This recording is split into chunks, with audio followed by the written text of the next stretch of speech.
J'ai deux encyclopédies ici. Hein, des vraies encyclopédies de haut niveau, hein, pas des bêtises. Deux encyclopédies. Et dans les deux encyclopédies, il y a deux auteurs clés. Ici. Hein? Donc, deux auteurs clés, des classiques.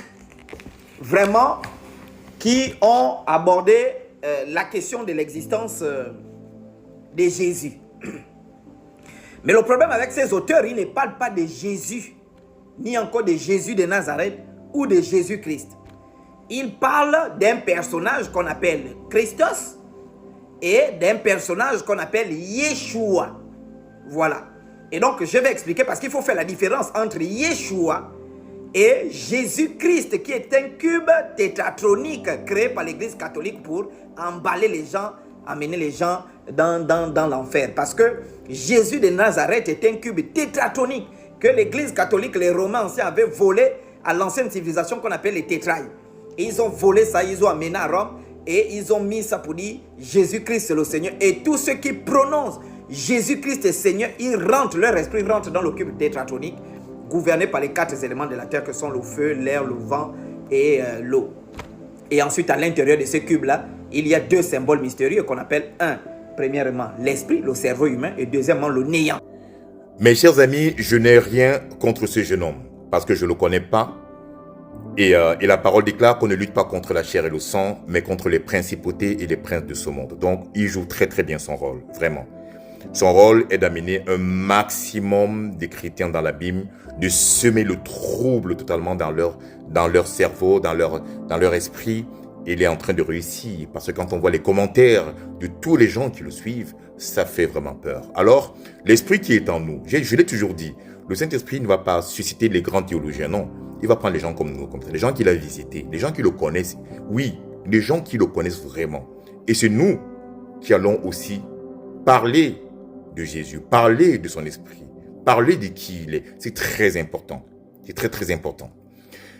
Mes chers amis, moi, je ne vais pas vous parler de bouquins, des livres et tout ça, non. Moi, je suis quelqu'un de terrain, quelqu'un d'action.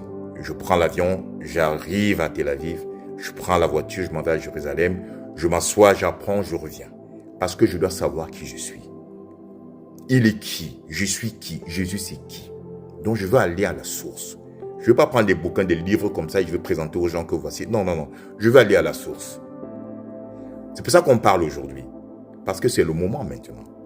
Le Saint-Esprit dit, Anthony, il est temps de lever un tout petit peu le niveau parce que là, ça devient grave, là. Mes chers amis, le nom originel de Jésus, au départ, le nom d'origine de Jésus, c'était Yeshua.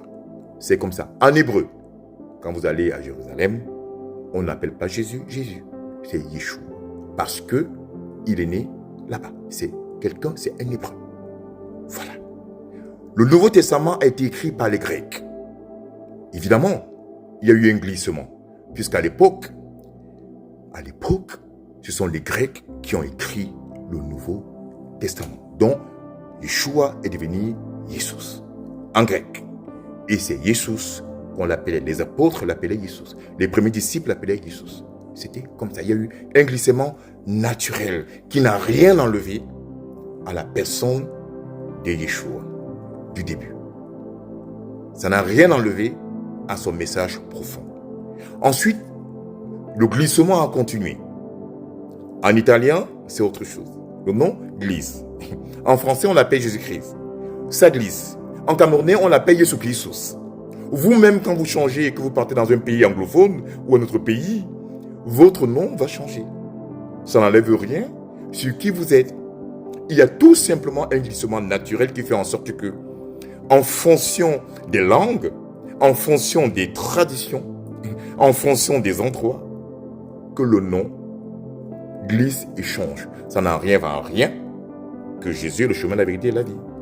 Ça n'enlève en rien du message théologique de Jésus. Ça n'enlève en rien de son message. Si ce monsieur ne peut déjà pas vous expliquer ça, vous-même, moi quand je suis en France, ici on m'appelle Anthony. Quand je m'en vais aux États-Unis, ça change Anthony. C'est plus la même intonation, c'est plus la même chose. Il y a des gens qui vont écrire Anthony avec H, des gens qui vont écrire Anthony sans H. Pourtant mon Anthony n'a pas de H, c'est comme Antoinette. Vous voyez, mais ça n'arrive en rien que c'est moi Anthony. Si vous ne pouvez pas déjà Écoutez ce petit message de bébé. Comment vous pouvez laisser qu'un homme comme ça vous embrouille l'esprit? Comment? Quelqu'un vous dit que non, Yeshua du début, c'est plus la même chose, ce n'est plus le même Jésus ici. Il oublie que les choses, le nom en fonction des... Voilà, il oublie qu'il y a des changements. Chaque fois que tu changes, il y a des glissements. Il y a plusieurs langues dans le monde entier. Plusieurs langues dans le monde entier. Et alors, Jésus est le chemin, la vérité et la vie. Nul ne peut atteindre le Père que par lui. Ça, c'est la vérité. Nous sommes la lumière du monde. On n'a pas le choix. On n'allume pas une lampe pour la mettre sous la table, mais sur la table. La table pour qu'elle éclaire le monde. Je suis désolé, mes amis, vraiment. Vous voyez, là, ça devait sortir. Dire aux gens qu'attention. Ne vous laissez pas avoir. Soyez bénis, mes frères. Soyez bénis. Ce n'est pas un débat. Hein. Non, je parle à ma communauté.